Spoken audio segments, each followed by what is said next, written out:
Alice in Wonderland Syndrome. You're walking through your apartment when suddenly your legs feel 6 feet longer. The ceiling is a mile high, the hallway looks like it might not end. You blink, shake your head, try to recalibrate. Everything's warped, but stable. It feels like someone swapped your normal apartment for a dream sequence. This is Alice in Wonderland Syndrome. And no, it's not a metaphor. It's a legit neurological condition where your brain's spatial perception goes full Lewis Carroll. Objects shrink, distances stretch, your own limbs might feel like they belong to someone else or to a video game avatar running with maxed out field of view. It's not a hallucination. Everything is where it is. But your brain's internal measuring tape? Absolutely borked. Usually tied to migraine, seizures, or sometimes just weird sleep cycles, it's like reality turns elastic for a few terrifying, fascinating minutes. You're fully aware, but it doesn't make it feel any less glitchy. You just have to wait for the system to reboot. Lexical-Gustatory Synaesthesia. Someone says the word calendar, you instantly taste scrambled eggs. They say Wednesday.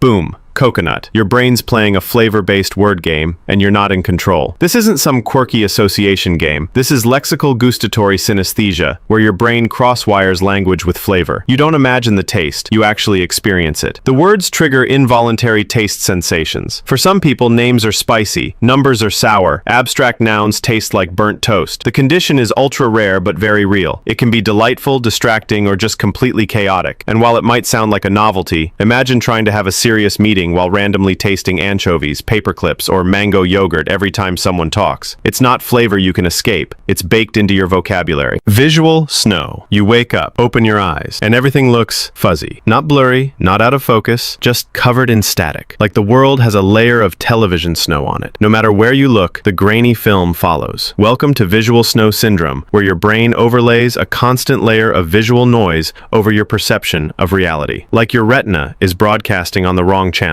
It's not painful, it's just disorienting. It doesn't go away when you blink, or when you look at a wall, or when you close your eyes. It's there, all the time, like the universe forgot to anti-alias itself. Researchers still don't fully understand what causes it, but it's thought to be a neurological sensory processing issue. Your brain trying to show you the world, but turning the contrast up to 11. You're awake, but you're watching a constant static overlay. Add in bright lights, headaches, and visual distractions, and you've got a 24/7 visual filter no one asked for. It's like your brain put reality in lo-fi mode, and then lost the remote. Foreign accent syndrome. You wake up, say good morning, and the voice that comes out isn't yours. It has an accent. Maybe British, maybe French, maybe indecipherable. The weirdest part? You can't turn it off. This is foreign accent syndrome, one of the rarest and most bizarre brain glitches ever recorded. Usually following a brain injury or stroke, the language centers in your brain reboot with the dials twisted. Your mouth moves the same, but your rhythm, tone, and pronunciation get completely remapped. It's not faked, not imagined, and not controllable. It can be permanent. Imagine the identity crisis of speaking in a voice that feels not you, like someone else has taken over your vocal cords. And no, Duolingo had nothing to do with it. It's your voice, just recompiled in a new dialect patch. Some people adapt. Others feel like they lost part of their identity to a glitch they can't reverse. Over time, the accent might shift again, or never go away. You're not performing, you're debugging. Tetris Effect. You spent the day playing Tetris, or Candy Crush, or organizing books, or driving cross-country. Then you close your eyes to sleep, and it's still happening. The blocks keep falling, the road keeps stretching, the matching tiles keep swapping themselves. Even your dreams are in level design mode. This is the Tetris effect, when your brain gets so looped into a repetitive task that it continues simulating it long after you've stopped. It's like your brain goes, cool pattern, let's rehearse it forever. It's most noticeable after long, sustained sessions of a visual or physical task, games, routines, even manual labor. Your mind just keeps playing without you. The effect is harmless but disorienting, like muscle memory, but visual. Sometimes it helps you master a task. Other times it just invades your sleep like a screensaver you can't disable. Your brain, always optimizing, starts doing the task better in your head than you ever did in real life. It doesn't want to stop, and you can't convince it to.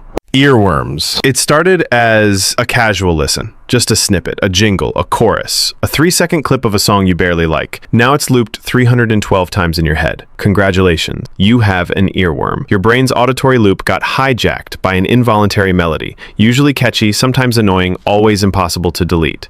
The worst part? Trying not to think about it only makes it worse. It's like mental quicksand. The more you struggle, the deeper it burrows. Some researchers think it's your brain attempting to resolve unfinished patterns. Others say it's just poor impulse control. Either way, enjoy the soundtrack. It might last hours or days. Some people report loops that return months later, like cursed MP3s stored in their soul. Music you didn't ask for but can't skip. And the more you try to override it with another song, the more your brain becomes a cursed shuffle loop. Mandela Effect. You remember it clearly. The Monopoly man had a monocle. Darth Vader said, "Luke, I am your father." It was definitely Berenstain Bears. Except, none of that is true. That's the Mandela Effect. A shared false memory experienced by groups of people. It's not just you. Entire communities vividly remember things that never happened. It's named after people misremembering the date of Nelson Mandela's death. But now it's a whole genre of reality slippage. Your memory isn't a hard drive. It's a messy, editable Google Doc that everyone can type in at once. And sometimes the edits go viral. Maybe your brain conflated details. Maybe pop culture reinforced it. Or maybe we did glitch into the wrong universe at some point, and we're all just rolling with it. Either way, it raises the question, how much of your memory is true, and how much is just consensus hallucination? Semantic satiation. Say apple. Now say it again. Again. Again. Again. Apple. Apple. Apple. What is an apple? That's semantic satiation. When repeating a word causes it to lose all meaning. Your brain short circuits the sound to meaning connection, and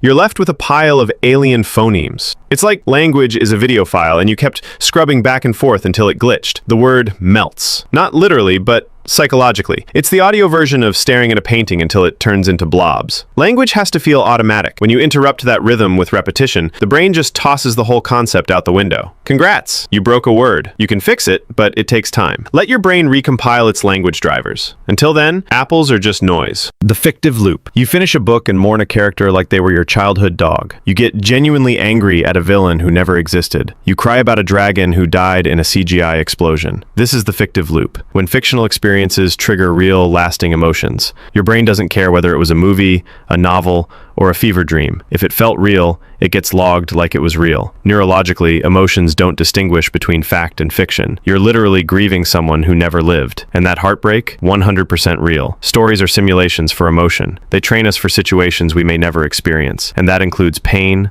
loss, and growth over things that were made up. Fiction hits like fact because your brain doesn't see the border. And the more immersive the story, the stronger the imprint. You walk away changed, not by what happened, but by what your brain believed happened. Derealization. The room looks normal, the lights are on, the colors are real, but somehow everything feels fake, like a movie set, like a simulation, like you're watching your own life from behind a glass wall. This is derealization, a dissociative glitch where your emotional connection to the world temporarily vanishes. People feel robotic, voices sound far away, time stretches and warps. Nothing feels wrong, but nothing feels real. It's usually triggered by stress, panic attacks, or trauma, and while it can feel existentially terrifying, it's not dangerous, just disorienting. Like reality is buffering. It passes, but in the moment, you feel disconnected from everything. You know you're alive, but you don't feel like you're in it, like you're just watching through someone else's eyes. And no matter how hard you try, you can't emotionally plug back in. It's like being homesick for your own existence. If you found this video helpful or engaging, a like and subscribe is appreciated. Also comment if you want a part 2.